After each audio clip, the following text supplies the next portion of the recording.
Ja, das war eigentlich wirklich das Tafelzimmer, wie es heute auch noch heisst, vom Fürstabt gewesen. Und da innen hat er seine Gäste empfangen.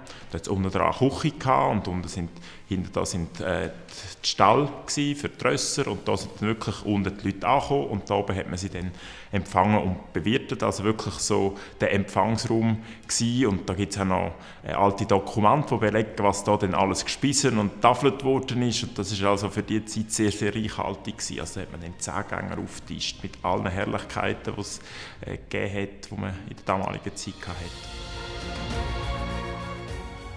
Ja, die Reliefs sind 1752, 53 gemacht worden, also wirklich spätbarock.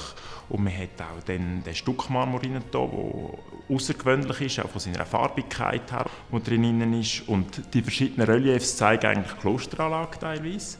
Natürlich hat man dann in ein Wappen vom Fürstabt jetzt mit dem Kantonswappen überdeckt. Aber es zeigt eigentlich Klosteranlagen auch noch teilweise aus der historischen Zeit, bevor die ganze Umgestaltung vom Stiftsbezirk stattgefunden hat. Und von dem her hat es auch noch so ein bisschen historische Bezüge da drin.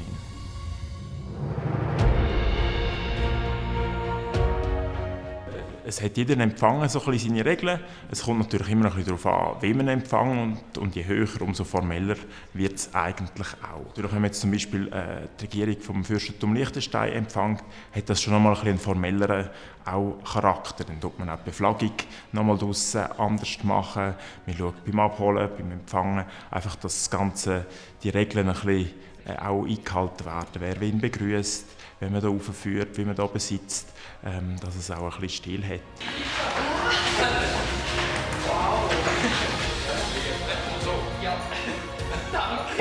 Ich komme vom Liechtenstein und dort haben wir nicht ein Weltkulturerbe. Und ich muss sagen, mein Herz hat gerade Freudensprünge gemacht, als ich hier reingekommen bin.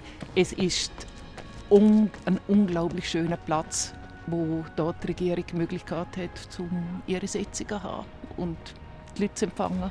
Also mich freut es, dass das Weltkulturerbe eben belebt ist und nicht quasi nur so eine museale Veranstaltung ist, wo man gewisse Schlösser hat, sondern da innen wird gearbeitet, täglich da innen wird gelebt und das macht es eigentlich spannend. Es gelingt uns heute noch, mit dem Weltkulturerbe die Leute zu beeindrucken und ich glaube, das hat auch der Fürstabt damals vorgehabt und das gelingt auch heute noch wunderbar.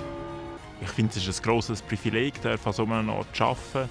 Man kann hier eben die heutige Lebenswelt in Verbindung bringen mit dem historischen Erbe, wo man drinnen ist. Und das gibt einfach ganz eine spezielle Atmosphäre. Das ist beim Arbeiten im Büro so, das ist so, wenn man hier Gäste empfängt. Von dem her ist das wirklich, glaube ich, ein grosses Privileg für alle, die dort arbeiten. Und ich glaube, darum sind wir auch Weltkulturerbe.